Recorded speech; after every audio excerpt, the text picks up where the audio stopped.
Aloha, co-creators. We are here in another podcast episode. And if you haven't yet, make sure you subscribe on our channel, hit the like button, and share this video with whoever needs to hear this message. And today, yes, like. Yeah, please. Today, we have the honor of speaking with Michael Tracy. He is a brilliant author and a speaker and entrepreneur. He is son of Brian Tracy, a world famous author, motivational speaker, and a success coach. Michael Tracy has followed his father's footsteps and has become a successful motivational speaker, author, and business consultant in his own right. He is known for his dynamic and engaging speaking style and has authored several books on personal and professional development.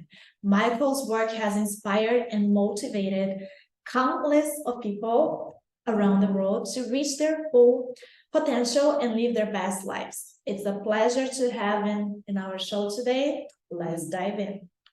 Thank you so much for being here with us today. Well, I thank you for having me. I'm honored. We were looking at your Instagram and we saw this nice photo of you and your dad when you were young. And the caption was that you're discussing the strategy with your dad of your first small business. And we got really curious to know what that was, or if you can tell us a little bit about your entrepreneurial journey. Yeah, no, I'll start there. That's a good place to start. So my parents, when I grew up, we first of all, I was born in Edmonton, Alberta in Canada. And we moved to San Diego when I was 4. And they purchased a house on a golf course. And so I would go and find golf balls. There's a big slope, a lot of like foliage and stuff.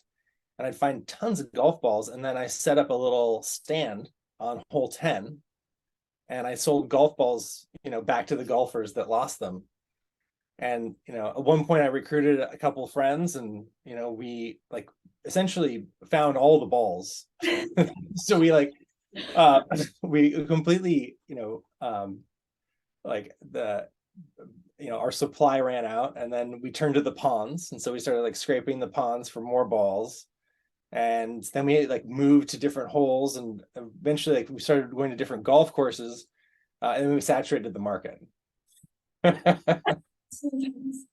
that you running your veins, right? The entrepreneur side of you. Yeah. So that was my first little business venture. But so after college, my dad encouraged me to get into direct sales. And so I'm like, well, Dad, what is direct sales? And he's all, oh, it's when you get belly to belly, eye to eye, and face to face with as many people as possible, and you try to sell them something. And I'm like, wow, that sounds really uncomfortable. Plus I went to college, I can pick an office job. I can go into finance or something. And he got really serious, and he was like, no, Michael, if you do this, if you get, into direct sales, you'll get 10 years ahead of anybody else in business. And so it turns out, he wanted me to do that so I could learn how to sell. But I think most importantly, he wanted me to get the fear of rejection, beaten out of me, because you get, told no and all kinds of horrible things when you're doing that job. And then I got recruited. So I got promoted. And they said, hey, Michael, you're doing such a great job, selling door to door. We're going to make you a sales manager. And I'm like, wow, I'm really enthusiastic. So I say, well, what does that entail? And they're like, well, you have to go out now and recruit, train, mentor, manage, and babysit your own sales team. And so I was like, I didn't know how difficult that was going to be. I was still really enthusiastic about it. So I was like, oh, this is going to be awesome. So let me turn this off real quick. I said, this is going to be awesome. So I went and started recruiting people. And what I quickly realized was that very few people actually aspire to being door-to-door salespeople. And so I had to recruit from gas stations, recent high school graduates, fast food restaurants. Talking about minimum wage employees.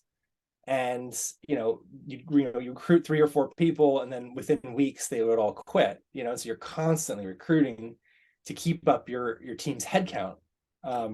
And what eventually happened, though, which is kind of like a big part of what I do now, is like the few people that actually stuck around, and it's usually like around the 4 or 5 week mark. They went through a pretty cool transformation. So like before, right, they were working minimum wage, and that was their mentality, right? They went into the market, and the market said, like, you're worth the minimum, the absolute minimum. If I could pay you less, I would. And after like 4, 5, 6 weeks of sales training, they went from making $200 a week, which was minimum wage at the time, to $200 a day. So it's a pretty substantial increase. And it was a lot of money, and obviously the money was great, but it was their transformation that was really cool to watch, because they started like thinking differently, acting differently, walking differently. A lot of them started making more money than their parents. So it was just like, and I realized, I was like, this is like powerful. Like, you could learn some skills in a pretty short period of time and then totally change your entire life and your perspective on life. So that was like, that's why I do what I do now, but it's also why I've been in some sort of sales capacity my entire life. And so after that experience, I started a marketing company, and helped serve like small businesses.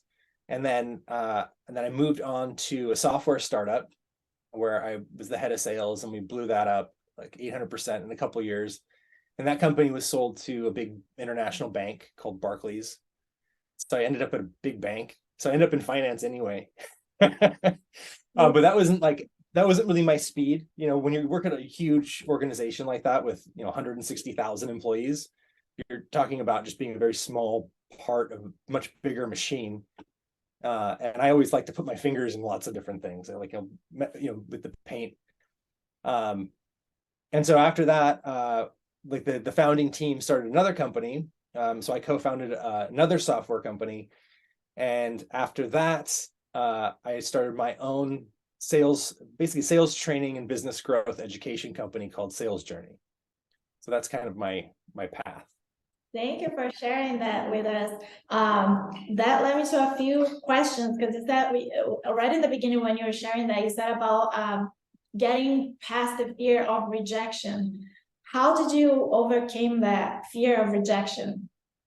Well, so I mean, just being rejected so many times in such a short period of time, and then persisting regardless, eventually you become desensitized to it, right? It's like forming a callus.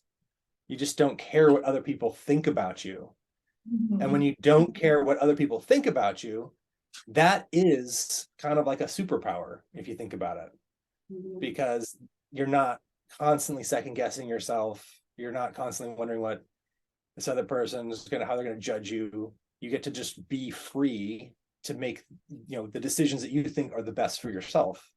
Yes, that's that. We have a Brazilian mentor, and he tells us that we we are collecting the nulls, because the more nulls we get, the more yes we're gonna get as well. So Yeah, you need to prepare for first, because sometimes you need to prepare yourself for no first, then you're gonna get the yes eventually. Yeah, no, that's 100%. I actually had I had a sales rep, and she was going out, and I remember picking her up from because we had like certain areas where we operated, and I picked her up one day and she was crying, and she was like, nobody wants it, everyone hates me, just like all the negative self-talk. And that's exactly what we did. We did like a reversal, and I said, stop trying to get a yes, just try to get a solid no, and then you can cross them off the list and you don't have to deal with them anymore. And then so she went out literally that afternoon, and she got like 3 sales, because she was just not, she wasn't trying to get them, she wasn't trying to convince them of anything. She really just didn't want to go back. So she's just trying to cross them off the list. And they kept on saying, okay, fine, I'll take it. Sure, I'll try it. So yeah. Do you think that's the key for a successful sale, is just to not be afraid of rejection? I think it's a huge component of it. Absolutely. I mean, I think one of the things that holds most people back is just like not picking up the phone, not confirming the appointment, not trying to get in front of somebody. And And so that actually holds people back from their activity level, like the rate at which they're working. And I think in sales specifically, that really does, negatively impact your income and your career. So yeah, you definitely have to be like, charge ahead. And if people are saying no from all directions, you just keep on going until you eventually find somebody who's like, oh, tell me more about that. Mm-hmm. And another question I have for you, because you're talking about during your journey, how you helped people that were like in minimum wage to change their lives. And then nowadays we know that 63% of Americans, they live like paycheck to paycheck, right? What advice would you give to those people to break this pattern and really be able to change their lives? Well, I mean, there's probably a couple of things. Number one, you have to want to, right? I had a mentor who says you have to get a bad case of the want tos. You have to say like, I'm not going to live paycheck to paycheck anymore. The other thing is there's an economic principle called human capital.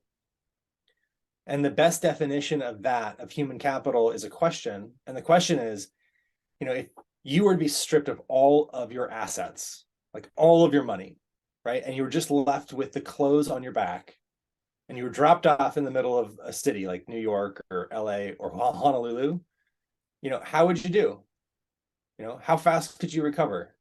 Like, would you start taking drugs and be homeless? Like what level of skills have you acquired that would enable you to like recover and thrive?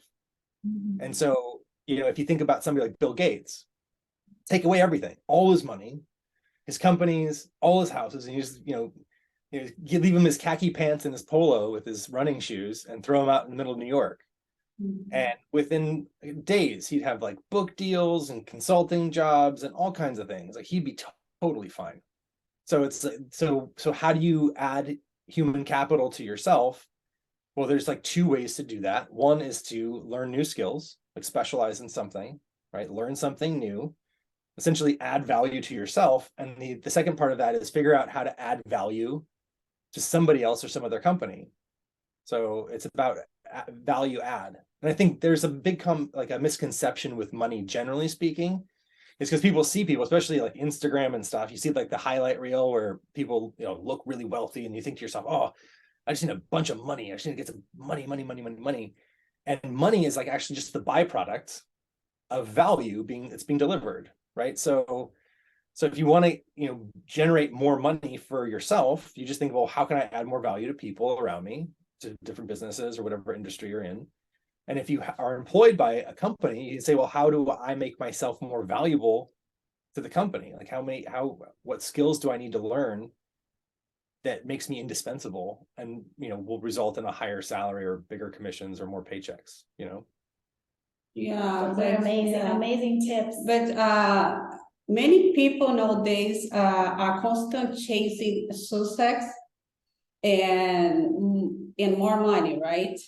But they never see to get there. What do you think they are lacking?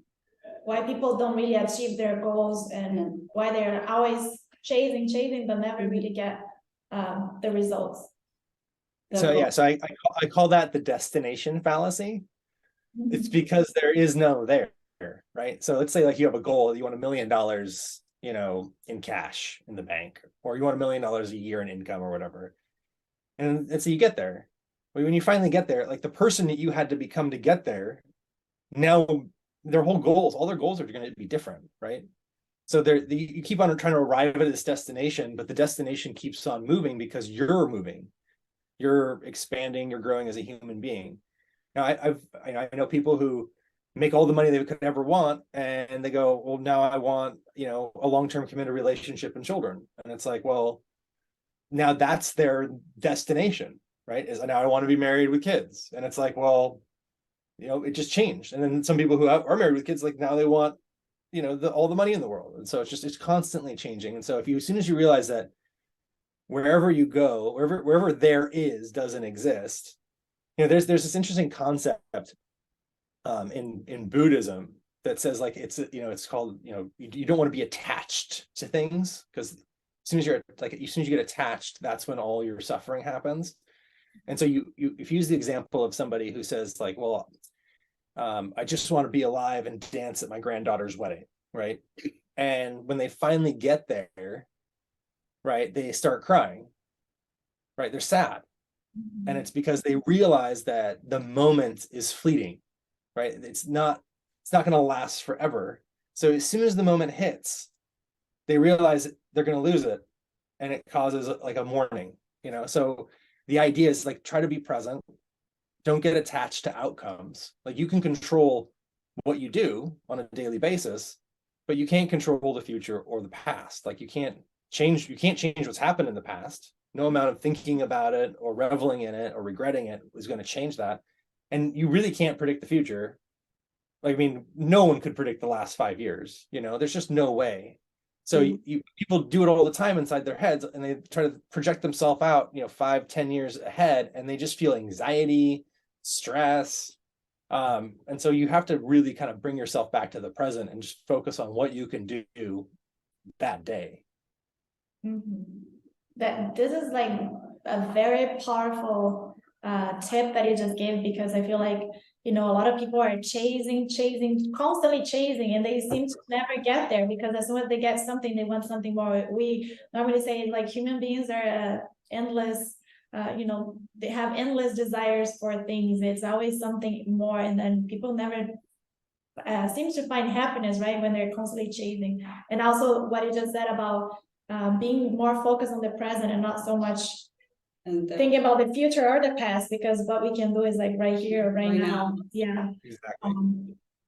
What is the biggest challenge that you've faced as an entrepreneur, would you say, and how did you manage to solve it?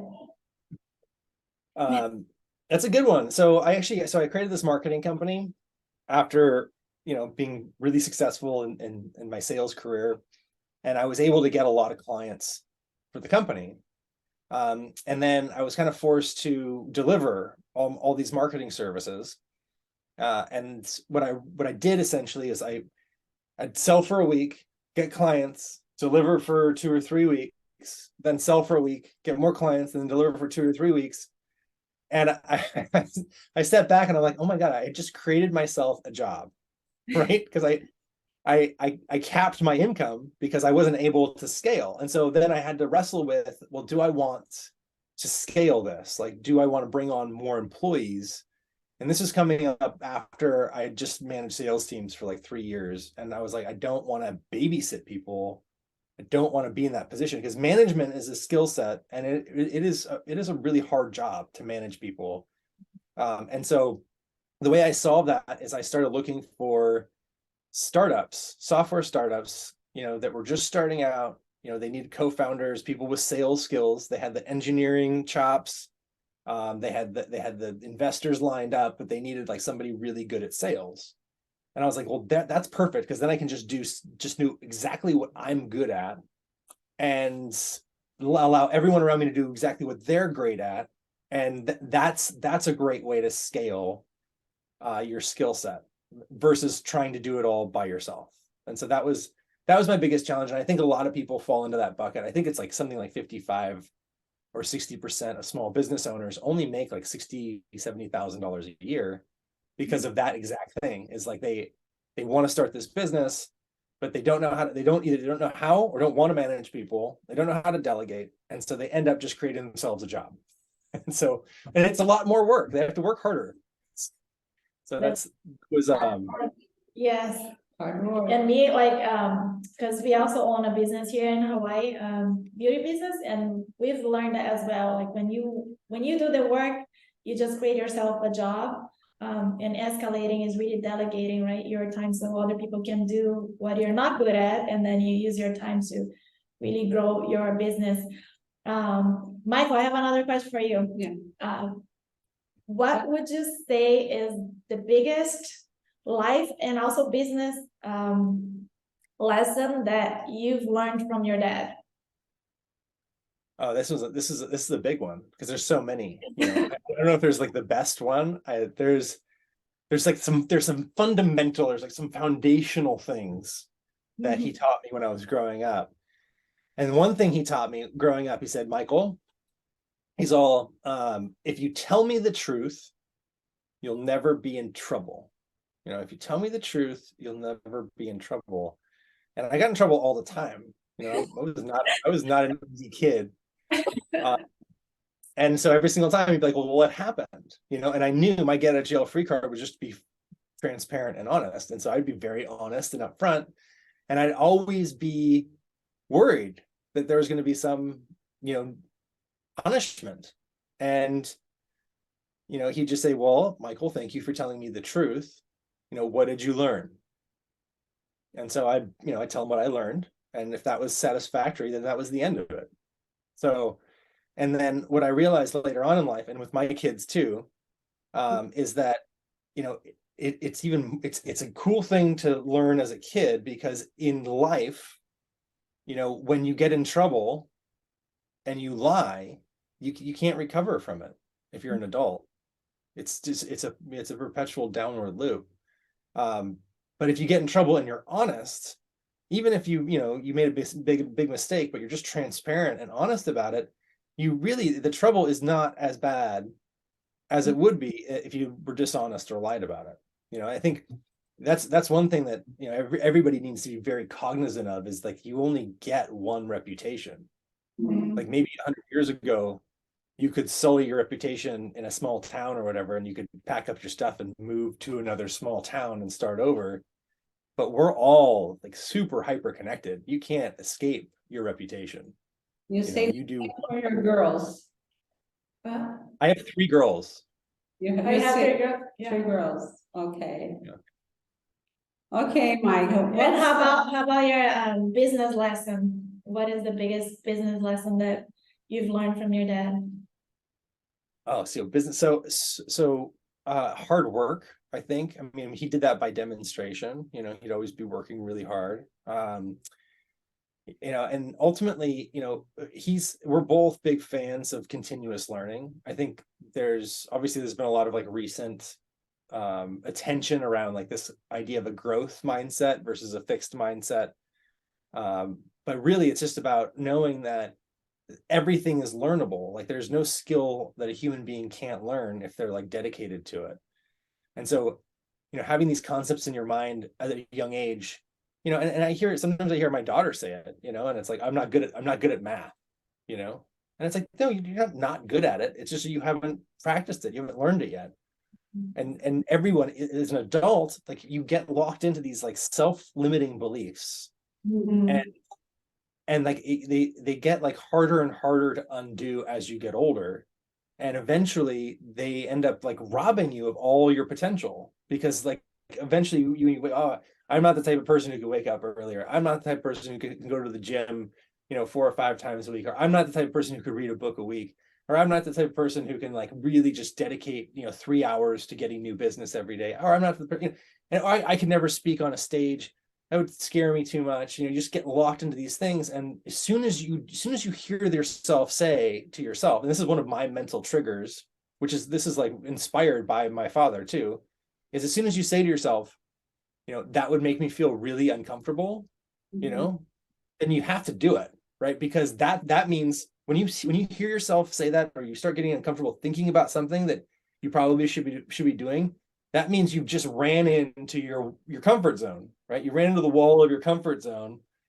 And if you don't push on your comfort zone and break through it, then it just gets smaller and smaller and smaller. It doesn't stay the same size. It's constantly shrinking. And so you have to constantly be running at it and trying to break through it.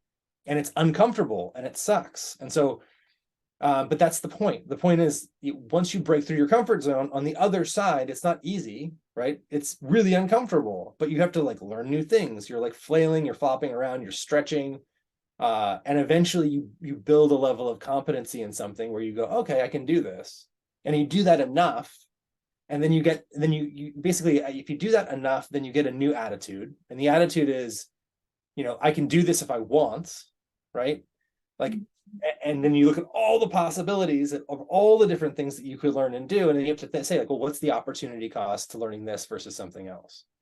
What's the opportunity cost, you know, for spending the time to do this versus something else? And then it just becomes an investment. It's like, how do I invest this uncomfortable feeling and how hard do I want to work at it, and how much time do I want to dedicate it to it. So I think that's the biggest business lesson, because things change. Like the rate of change is increasing. So things are changing faster today than they were last week, and an order of magnitude faster than they were last year. You know, they said like more information has been created in the last 3 years than in all of human history. I mean, that's insane, and it's getting crazier. And then we don't have to go jump into like AI and talk about all of the looking into that, we're like, oh my goodness, where is this leading? Yeah, what's gonna happen the next few years with the chat GPT and all that? Oh yeah, well this is the next great period of creative destruction. You know, the internet ushered in the information age. Now we're in a totally different age. Like if you don't need a virtual assistant, you don't need a copywriter, you don't need a graphic artist, you don't need all of these functions anymore, because an AI can do it just as fast, if not faster and better. Then first of all, there's a lot of people who are going to have to learn new skills, right? And they're gonna have to switch their job, switch their role, their focus. But in the history of creative destruction, it's always meant like higher standards of living across the board, from the poor to the rich. You know, it's like you know, the Industrial Revolution, the internet age. Like now, if you live in poverty, you have a roof over your head, you have a refrigerator, a big screen TV, you have definitely enough calories to eat, you know, you have indoor plumbing and electricity. I mean, those things in the United States, I mean, those things are like, would be considered a luxury for a king, you know, 500 years ago. So what advice would you give for people that are, because there's a lot of fear right now, people with the artificial intelligence. So people are like, where do you stand on that? Do you think people should fear, or is it I would learn it. I would learn it. You know, if I was a virtual assistant, I would be all over that. Because like, you know, people are still using virtual assistants or even assistants. And now that virtual assistant can do 10 times the work that he or she was doing prior. So, I mean, I would jump in with both feet. I would sign up for ChatGPT, sign up for all the trial accounts for all the other weird AI providers. You know, so ChatGPT is in text, right? So it's able to do like natural language text, and it's accessing like the cumulative resources of all of human knowledge, essentially, that's on the internet. But Google's going to launch one, you know, and Elon Musk is going to launch another one. So to put this in perspective, in like 1995, the internet came out and it did something called democratized information, right? It made information instantly free to everyone from anywhere, right? You could just go online and find it. And like that was huge. It literally ushered in what they call the information age. And now, because of this competition between Microsoft, which is basically OpenAI and ChatGPT, and Google, which is now really, really focused on protecting their monopoly on search, right? With some sort of AI that competes with ChatGPT. And then you've got like Elon Musk, and you got all these other companies now coming to the market. It's gonna democratize AI. So before they were thinking, well, how do we charge for it? Well, if everyone's offering it for free, no one can charge for it, right? They're gonna figure out unique, interesting ways to make money from it. But if it's free to the average person, that means it's democratized and everyone can use it. And so the only difference between like somebody who's like losing their job and someone who's keeping their job is how well are you using the new technologies that are coming out. Mm-hmm. So you have to jump in with both feet. And they say one of the next big professions is like, hey, I'm a sales professional. You know, now I don't have to write all these emails. I don't even have to think of like catchy subject lines. I can basically have all of that generated with AI. So the only difference between me and another sales professional, for example, might be how well am I writing the prompts, you know, into these AIs, because you can be really specific. You can say, you know, I want a friendly tone. I want it to be less than 300 words. I want it to start with something funny. I want it to end with a really strong call to action to get an appointment. And so you can type in these prompts, and the prompts, right? The prompt engineer, right, is going to be a thing, right? Because there's going to be AIs that are going to write software and create apps. And we're gonna tell you a secret. We actually use ChatGPT to create the intro for you. Like, oh, nice. Exactly, like they were like, gave me a intro, a bio intro for Michael Tracy. Yeah, and then he created for us. They're like, where is that? She's going to say, look at this. Why not? Yeah, why not? Yeah. Something that would take us probably like, I don't know, half an hour to do the research and write something nice. It's just like within a few seconds. So it can definitely optimize our time. And I know, but I feel sometimes good, but I don't know, sometimes it scares me. I don't know.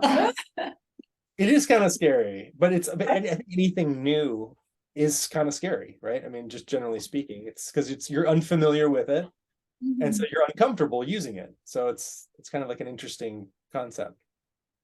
Yeah, thank you for sharing your opinion. What's your tip to find a work-life balance? So that's an interesting question.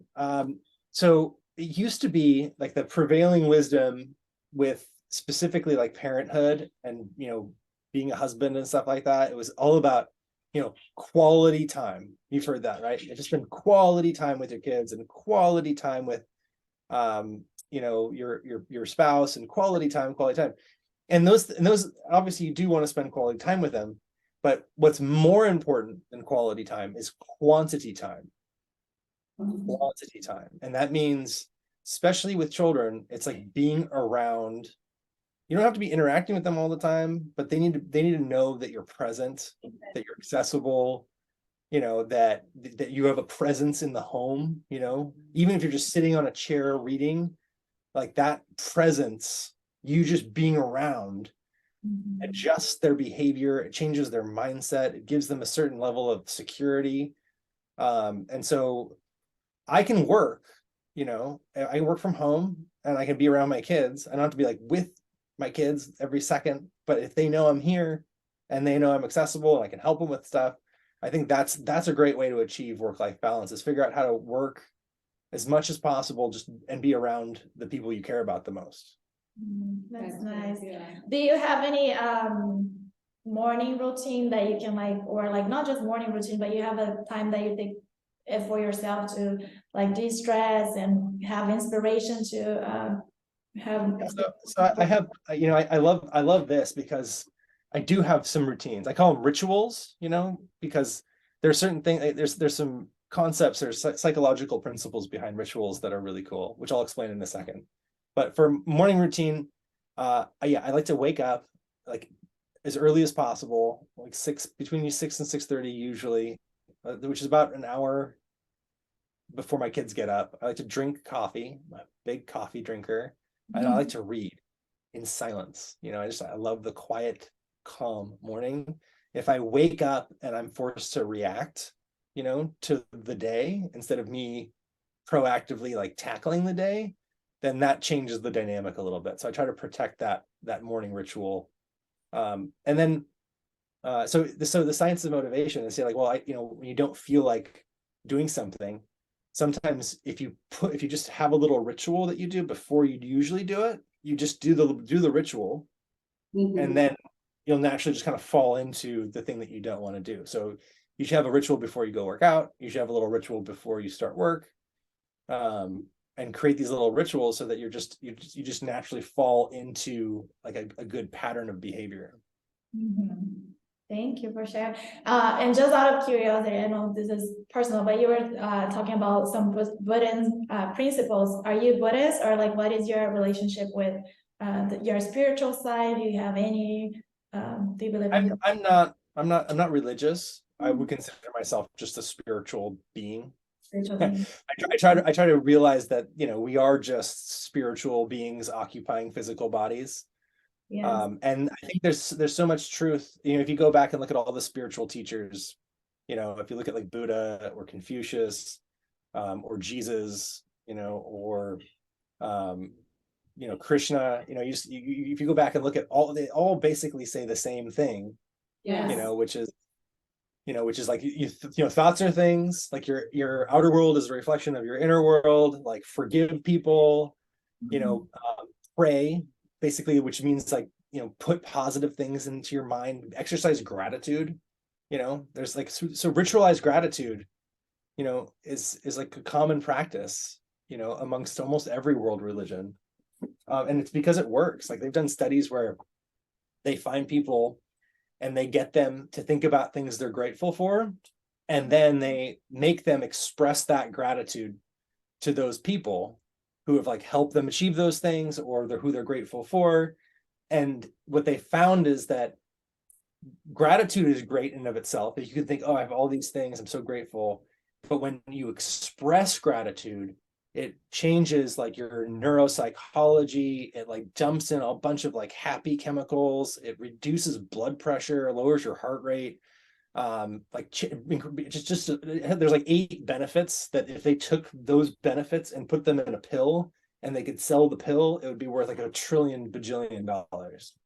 So it's yeah, so if you can think about things you're grateful for and actually express it, like say it out loud or write a letter or something, there's a massive amount of benefits. And organized, structured religion, spiritual practice, like so many of them have these built-in mechanisms for doing that already, that it's not surprising that it works like that. Yes. What's your advice should you give to the young To young self? To your young self. If you could go back in time and just tell you some advice that you learned till now, what would that be? Buy more Apple stock. That's a good one. I love that. No, but seriously, it would just, I would say, to specialize in something as soon as possible. Pick something that like you're really interested in and like get really good at it. Get so good at it, you're better than like 99% of other people at it, right? So you're in the top 1%, and then try to figure out a way to get known for being really good at it, because that's when like really fun stuff starts to happen. There's this like, have you heard like the 10,000 hours? The 10,000 hours to mastery. Have you heard that concept? I think it's popular. Maybe one of Malcolm Gladwell's books or something. But there's this like, so one of the things my dad used to say to me frequently is that especially like when I was feeling like, when I was trying something new and I just like was feeling demoralized, because I wasn't very good at it. He goes, Michael, nobody starts out good at anything, right? And nobody enjoys doing things that they're not good at. No one starts out good at anything, and no one enjoys doing things they're not good at. And so it's like, well, so that means everyone starts out not good at things and then and doing things that they don't enjoy doing, right? So that there's this period of time where you're trying new things and you suck at it, but you have to try harder and harder to build this competency, because as soon as you have that competency, then you enjoy doing it. Right. So it's I call it the enjoyment competency gap. So it's something I teach. It's like, so when you start something new, there's like a novelty, there's like a beginner's enthusiasm where you go, oh, this is so cool. And then you go, oh, I'm gonna be great at this. And then you try it and you fail. And then you get demoralized, and then you go and you try it again and you fail again. And you try it again and you fail again. And you go, oh, you know what? And that's when most people quit. That's between like the 8th. Usually it's like, if you're doing it's a full-time thing, it's between the 8th and 12th month is when you go, I suck at this, I'm not enjoying it, and you quit. But it's usually around the 18th month where you actually gain a little bit of competency. Like you get your first win, you close your first sale, like you deliver this first thing where a client is really just like, oh my God, this is amazing. This is so great. And so as soon as you get that win, then you're like motivated to keep going. And then around year 3, right, is when you have achieved like really great competency. So you're basically, you're good. You're not great, but you're good at what you're doing. And then year 5 is when you get something called reputational equity, right, where you get known for being good at something. And once you're known for being good at it, that's when people go, hey, do you know a good graphic artist? It's like, oh, I know somebody. Oh, do you know a great podcast? Oh, I know a great podcast. Like, do you know somebody who's like really great at sales? Oh, I know somebody like that. Then you get known for being good at it. And then you start getting lots of referrals. You talk about in sales, you talk about referrals, like how do you get more and more referrals? Well, you just get good at it, get really good at what you're doing and get known for being good at it. And then you'll get those referrals. And then because people will point people in your direction. And the only way you get referrals too is because when somebody actually gives you a referral, it's an extension of that person's credibility. It's saying I'm vouching for this person, and they want to make sure that they don't compromise their own reputation. So they're only ever going to refer other people to people who are good at what they're doing. That makes sense. What your advice would be for people to not quit, to stop quitting? Because as you said, like till they get their first win, it takes a while, but majority of people just quit. What would you say that would be like the key, ingredient to not quit? Like, would that be setting your why, or what would your advice be on that? Yeah, well, I mean, I think so. This is where, mentorship really comes in handy. If you have a mentor who's gone the way, so they say it's they've gone the way, so they know the way, so they can show the way. I don't know if you've heard that. So but if you have somebody like that, those are the people who are usually standing on the sidelines, and they're like, they're mentoring this person. The person's saying, "Oh, I want to quit. This sucks," and they go, "No, you'll be fine. Just stick with it a little longer. Just stick with it a little longer," because they know it takes a certain period of time to gain competency in anything relevant. And it's not, gaining competency is not easy. It's you're uncomfortable, right? You're flailing, you're flopping, you're contorting and stretching, and you're doing stuff outside of your comfort zone. And so it's not going to be comfortable. But if you look at like really successful people, from any industry vertical, what you find is like the people at the very top, the top 1-2%, they're all just super incredibly comfortable being uncomfortable, right? They have no compunction. Somebody says, "Hey, do you want to jump on stage and talk about what you're doing?" They're like, "Nope, sure, no problem." Like, do you want to introduce this? Do you want to take over emceeing this meeting? Do you want to try this thing? They'll just be like, "Yeah, sure, I'll try it." Right? They have just no compunction about trying new things, being uncomfortable, being put on the spot. It's a mental state. And there was a Zen master who calls that mental state the beginner's mind. So it's like this, it's like when you're a child, right? And you're trying something new. You don't care if you're not good at it or if you're failing all the time. Like, think about all of us. Like, we started walking, right? We stood up, we fell. We stood up again, we fell. We fell hundreds, thousands of times, and eventually started walking. We weren't good at it, so we fell some more. We probably fell like 10,000, 20,000, 100,000 times just to learn how to walk. That's the beginner's mind. It's like, if you think about it, nobody quits trying to learn how to walk. Can you imagine if people were just like, "Oh, I'm chair bound. Walking too difficult for me. I just never tried.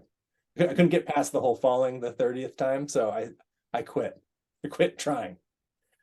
Yeah. So it's the beginner's mind. It's like this idea of like being really kind of the neuroplasticity, allowing yourself to just iterate to success through like lots of little micro failures over time. That is, yeah.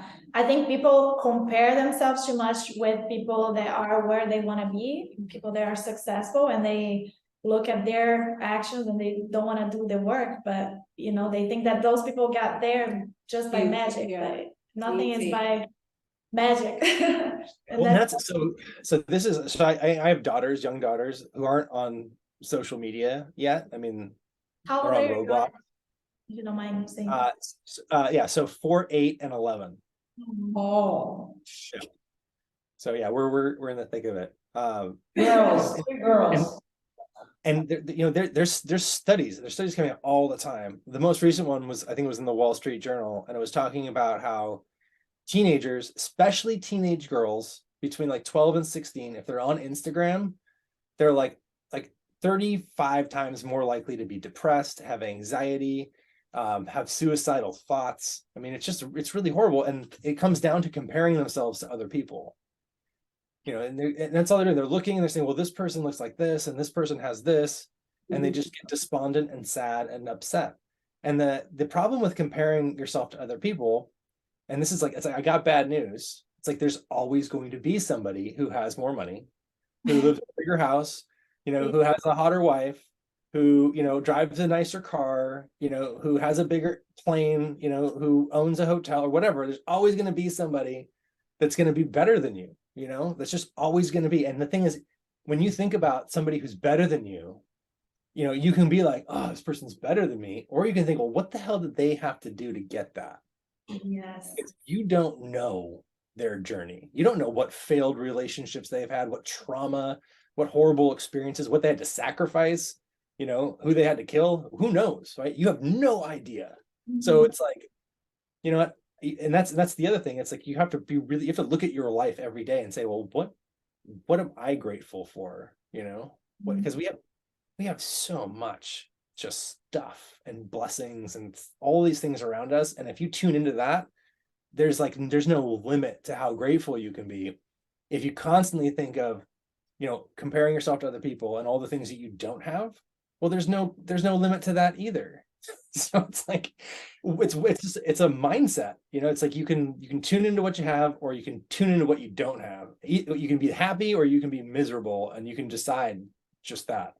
And every day, every single time you fall into that bucket, you can crawl yourself out just by, you know, feeling grateful for everything that you have. That's a amazing. good one. Thank That's a you, good Michael. one. Yeah, guys, what Michael just told us here is gold, because I know a lot of you guys are always constantly chasing, constantly looking at other people's life, and then you're not grateful for what you have. You're always looking at what you don't have, and by doing that, your life is never compare. Yeah, always comparing all the time. Michael, I have one last question for you. If you could if you give only one message to the world right now, what would that be? To everyone that's listening to us right now, what would your message be? I would say to keep, I mean, simplistically, it's to keep learning, right? Keep learning new things. You know, read books. I think long form reading has gone out of style, but you know, big ideas need books. You know, you can talk about little ideas and like little blurbs and listicles and things like that, but if you're trying to explore some big ideas and you want to rewire like your brain, like you need to explore them with long form reading, right? And that's primarily books. I tell Chris all the time, the more I learn, it's a Brazilian saying. I don't know if you guys say that in, we are from Brazil, by the way, but I don't know if you guys have this in America. The saying is, the more I know that I don't know. Meaning, oh yeah. the more Yeah. I learn, the more I know that I don't know anything, because everything is constantly learning. Yeah, so they did an interview. They took a bunch of really smart people, I think IQs above 140, and they said, what scares you the most? Like, what scares you? Like, what scares you? What keeps you up at night? Like, what's really terrifying to you? And the answer was, I think it was a consistent answer in some variation, was the things that scare me are the things I don't know about. Right? It's the things I don't know, because those are the things that, you know, can really screw me up, right? So it's like, and so you find that the smarter you are, the more curious you are, right? Like also the quieter you are, right? Because the more you're willing to listen, because the more terrified you are of the things that you don't know. So it's kind of like this interesting cycle. And I, you know, I have, I know we're running out of time, but I teach this frequently. You know, you have there's the I have the knowledge matrix, which was made famous by Donald Rumsfeld. You know, we do the things that we don't know, right? So if you think about a matrix, like in one box you have the things that you know, right? And then above that are the things that you know that you don't know. And then on this part, right, are the things that you don't know that you know, like things that you learned and forgot. And then on the upper right are the things that you don't know, right? And you find that the smart people, the things you don't know is the biggest box in their matrix. So it's like the biggest one, and then like the things that they know is tiny. But if you meet somebody who knows everything about everything, then you've met like you first of all, those are the most dangerous, dumbest people on the planet, right? If somebody goes like, I know everything about everything, if you find a know-it-all, then run away, right? Those are the people that like literally you say, oh, I don't know, there's nothing I don't know, you know, and they haven't answered every question. Like that's scary. So I would say always have your big box be the things that you don't know, and like remain insatiably curious and read and learn, because the more things you learn, like the cooler the world gets, like the more fulfilling everything is. You know, if you understand all the little nuances of the things that are happening around you, it's like pretty outstanding. But you have to learn. You have to like really dive into it. Wow. Thank you for sharing. Thank you. And for people Michael. that wants to learn more about your work, where should they head to? Yeah. They can join my newsletter. It's salesjourney.com. And I've got some free stuff on there that they can check out. And you know, you can always email me directly if you're curious about booking me for speaking or doing some sort of training. I do sales training, mindset mastery, so the psychology of achievement, and I also do productivity and time management. So, and that's Michael at michaeltracy.io. So Michael at michaeltracy.io or salesjourney.com, and join my newsletter. We'll make sure we add it. Yeah, on the. we'll put it on the link. description Yeah, of the the. description. Okay, sweet. Awesome. Thank you so much. Yeah, I learned a everything. lot I learned a lot from today. you today. Michael, thank you for the tips. Well, it's been my pleasure. It's an honor to be here. I hope we can do it again sometime.